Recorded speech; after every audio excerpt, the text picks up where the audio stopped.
İşteşler sağ olun, mehraban dinleyiciler, aziz hemralar, siz edillere salam aytýarys. Yerine ýetirýän tağıt abadatlaryňyzy tutýan, aradaňyz berýän sadakalaryňyz we okuýan Qur'anyňyz Hak Taalaň dergahyna kabul bolsun. Ýene bir gezek soralara jogap bölümine gelip ýetdik. Öz bilişiňizde bu bölüme hormatly ustad ahunagymyz Haji Muhammed Ahun Hanefi gatnaşypda sizlerden tarafından gelýän dorly soralara jogap gaýtarýarlar. Hormatly ustadyň ýanyna otyrs, armalaq wagt diýärs we isleýär soradan öňçek. Hormatly ustad, merhaban dinleýijiler bilen salamlaşyp gosaňyz, mikrofon siziň erkiňizde. Bismillahirrahmanirrahim. Elhamdülillahi rabbil alamin. Vessalatu vesselamu ala rasulihi ve nebiyyihi Muhammedin seyyidil mursalin ve ala alihi ve ashabihi ecmaîn. Hormatly musulman dogallar, assalamu aleykum ve rahmetullahi ve berekatuh. Baryňyza saglyk, hoşluk we barşy işleriňizde üstünlük dilek etýärin. Musulman dogallar, öz bilşiňiz ýaly bu mahal Ramazan aýy. Ramazan aýynda edilýän ibadetlerge känden-kän sewap berilýär. Umid etýärin bu aýda etýän ibadetleriňize gara şeýle Huda tarapyndan känden-kän sewap berilsin we siziň etýän ibadetleriňiz haýır hasanat etmek, sadaka etmek we roza tutmak we namaz okumak gara hemmesi Allah Taala dergahyna kabul bolýan ibadetlerden bolsun. Hormatly salamat bolun, Hak Taala siz aziziň dogasyny hem çeteler çağlaryna kabul etsin. Hormatly ustad, ordaş bolsaňyz her tele çağına bolşýaly eglenmen gelen turfulara, soralara girşäli. Boljak girşäli. Beýik taryň ady bilen assalamu alaykum hormatly ustad muhterem Haji Ahun Hanefi we gadyrly mehriban radio işgärler we muştak dinleýijiler. Ýene bilen gamet hukuky debeden arman Allah wagt soňyň bir näçe soraw bilen ustada ýüzlenýän. Başga soragym, ka adamlar toýa ýa bir mihmançylyga gidende hey wara üsü başyna hem egneşigine ähmiýet berýärler, äsirler sebäp gitýärler. Emma gynanç bilen mescide cemaat namaza barana ähmiýet bermäni egneşigide beýirrak şeýirrak üsü başynyňda iýisi bolup iki ýanyna duran adama agarly ýetýäşi barada bir aşarak maglumat berseň. Kilenci sorum, aya şun falan merhumyň belli günüň sadakasy diýip ýa-da falanyň çagasy bolupdyr diýip bulomak sadaka berýär diýip şolary mescitten gyýgyryp bolarmy? Şunda bir açyklap berseň. Üçüncü sorum, bismillah bir adam mübarek haja uğram bolanyny owaň bary döwründäki owalardan hem zenan merdan näçe maşin bolup mescidin gasyna gyýyk çyg edip seçilip ýerli ýerden görüşüp näçe maşin bolup giýje keje we ýal düýt äkitmeleri ýene-de öwrük gelende hem şizre bolup zenan merdan näçe sagat barka frutka baryp käler giýjen bir ýarynda muntazer bolup hem özlerine hem devlet jogapkärlerine gynçylyk öğretmeleri näzire bolýar. Soňky soragym, bir musibet düşen ýerde çadyrda Qur'an okul botyka ka ayet berjekler, salamu alayk diýip ýyr gaýtýarlar we ayet alyp otururlar hem ýerli ýerden ay palanjan pitaçyk ay otaçyk diýip okulyp duran Qur'any bi hormaty etip eşitdirmeýärler. Şunda bir açyklap berseň. Hormatly bu telefony siz bilen hemrah dinledik. Doganymyz Gamedy Gök Gurwan radiosyna ýüzlenipde bir näçe soragy aratypdylar, inni jogap sizden. Boljak. Hormatly doganymyz özüniň aratan soraglarynyň başgasyna aýdypdyrlar. Bir kişi namaz okuymaga mescide gelende, cemaat namaz okuymaga ýa jumga baranna üsü başy hafa bir beýlen şeýleň eginmesi bilen gelýär-de, hatta üsünden beýlen şeýleň iş gelip dur, ýa-da hudurlarda şu iş bilen hatta ansytýar. Bu şu tarykada edip-de gara şu namaza goşulýar. Hormatly dogan. Inha bir adam bir üçmelene ýa bir toya şeýle bir zada baranna ona özü bilýär, näme tarykda egilmez geysin, näme tarykda bolsun, ol öz abyrynyň sürem. Emma bir cemaata jumga baran suratynda da hökmen özüniň şol gawy egilmeslerini giýmeli, täze egilmesini giýmeli, bu üstüne hoşbuy, hoş ýysly zatlar sepmeli, misal atryanak, ýa şeýle zatlar etmeli. Çünki şol cemaata baranna da aýyny baryp da Allah Taalaň huzurunda durýar. Allah Taalaň huzurunda duran adam aja bir gawrak egilmesini giýmermi? Allah Taalaň huzuruna durjak adam täzerek egilmesi bilen barmazmy? Allah Taalaň huzuruna durjak adam bir hoş ýysrak edip özüni bir hoş ýysyl halat bilen barmazmy?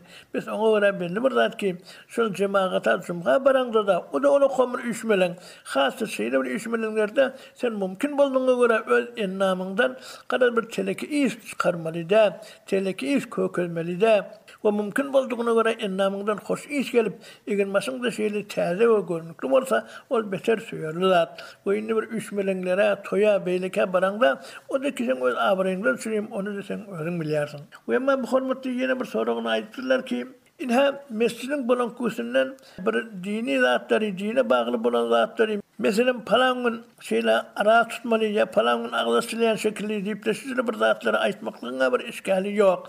Ama palanın oğlu olupdur ya palanın sadakası var deyip de şu mescidin bulankusundan kıygırıp durmaklık ayaşı doğru bolyar mı deyip. Hormatlı doğan. İnha beter has dünya zatları palanın toyu var, palanın eylesi var, beylesi var deyip de hatta lemkan mescidin zatından hayırlanmak bulması yaxşı. Mescid yerleri hem zadı vakıftır. Biz vakıf olan zadı inha şahsi zatından süreyim hayırlanmak doğru değil. Ona göre mescidin bunun kusunlarına şöyle palanın oğlu oluptur ya palanın sadakası var ya palanın toyu var deyip de sünne kıygırılması yaxşı. Şu zatlar ondan ıglam bulması yaxşı. Çünkü ol bir vakıf zat, ol bir şücre bir zat. Biz onu şücre şahsi bir zatlardan süreyim hayırlanmaklık beter söylerli değil. Ve ben bu hormatı yine bir sorağına ayıptırlar ki, inhemesinin bir vakit haca gidiyorlar. Haca giderlerine, şöyle haca gidecek adamlar uğrar varlarına bir mescide barıp da şu mescitte namaz okuyarlar. Sonra şu mescidin kapısına kadar hemmeler kıyık masjidler olsa buğu konuşup, şücre bir köp kalmağırlar, suluğlukla et yerler. Ondan sonra da şöyle haca giden adamlar falan gün geliyor değilse, sonra kadar her kim bolduğundan kadar en tek bir şoňmala salamlaşanmasa, beylik olsa, tanışmasa, şolar hemmesi furutka barıp, hem özleri awara hem de devlet mamurlarına muzahim bolsup da şaratları etýärler. Aya şaratlar dogry mı diýip. Hormatly dogan. Indi sen aýtýan şaratlar hem dogry zat däl. Hiç gaýry dogry da. Awalana mescidin ýanynda galmaglaşyp durmak, mescidin gara palnyň üstündedir, ya bäri ýanydır. Şeýle bir näsin rekat namaz okuyansa hazırlanır. Berden şeyle kalmaglaş şu mescidin kapısına durmaklık bir söýür zat değil. Ondan sonra da şu palanın hazıra gelýär deyip de şoňa hemmeler gidip şoňa niçime adamlar Qara bir wagt tanış bolapdyr, bir wagt salamlaşapdyr. Qara sonra öz hem awarysyn aýtsyňyz ýana döwlet mamurlary bolsa, onlara da muzahimçilik diýen ýana şunu ýana etmeklik bir de söýerli de. Näme işlikini geljekse şu owaňga dur bermeli. Owaň bir geljekrak ýerine çykyp da şota dursaň, işte bir sagatdan geljeksen şoňa çelli rahat şu sada bir ýerde oturup bermeli. Ne döwlet mamurlaryna muzahim bolmaly, ne özüň awara bolmaly. Belki hiç gaýsyn etmeli de. Bu zatlaryň öyle bir akıllı adamın etmeli bolmaly zady. Ve ben yine de şu yerde barça mümin musulman dogalarıma tavsiye bolýaryn ki eger şol haça giden sizin meselen yakynyňyz bolsa, meselen doganыңdyr, dogan oglanyňdyr we garaşyny ýanak bir zadyňdyr, onu hop barıp da evinden şeyle furutka da olsa baranın işgali yok. Yani her bir hazdan süreyim 5'te 6'da adım şeyle baranın işgali yok. Evinden barıp da hem onu sonra mindirip masjidine alqaydar hem de evrağından barıp da ona bir hürmet edip de onunla şeyle salamlaşıp görüşer.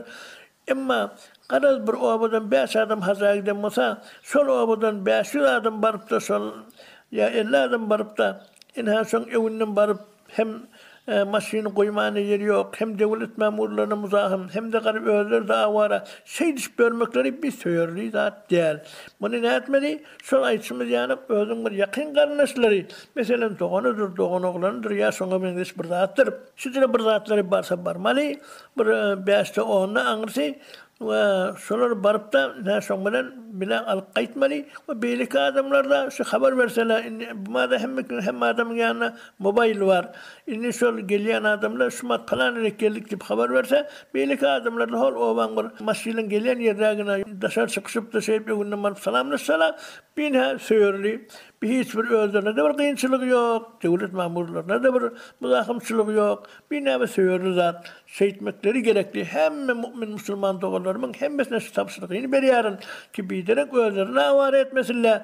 Devlet adamlarına da muzahimatçılık öğretmesinler.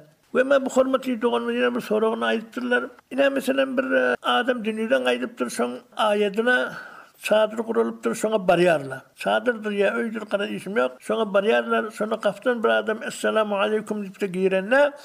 Derrew alakady Kur'an okumagy durýar. ve oturun adımlarında biri ay berrakeş sağırakeş otadıdır ha bu otur deyip dakik otadı Kur'an okulup dur salat necre deyip soraptırlar. Hormatly dogan. Şaytanlarınızı çından bir söýerli meseleni ara atıp dursanız.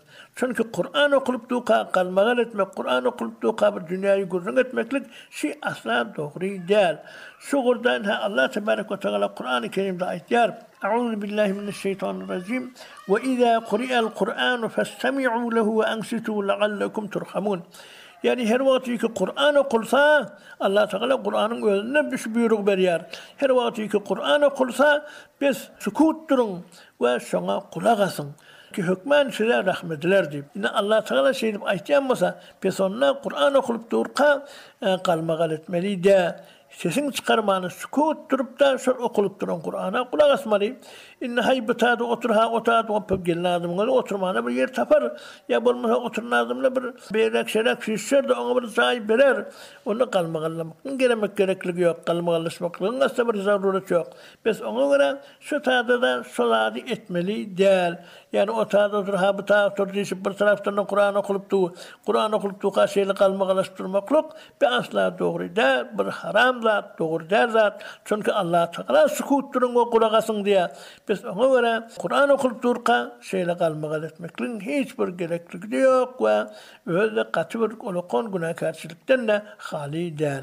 Onun ulustan salamat bolun minnettar inşallah bir doğumuz hem öz aratan sorularının cevabını eşitip de hayırlanan bolsunlar yine telefonma eştayn. Olacak aşırı.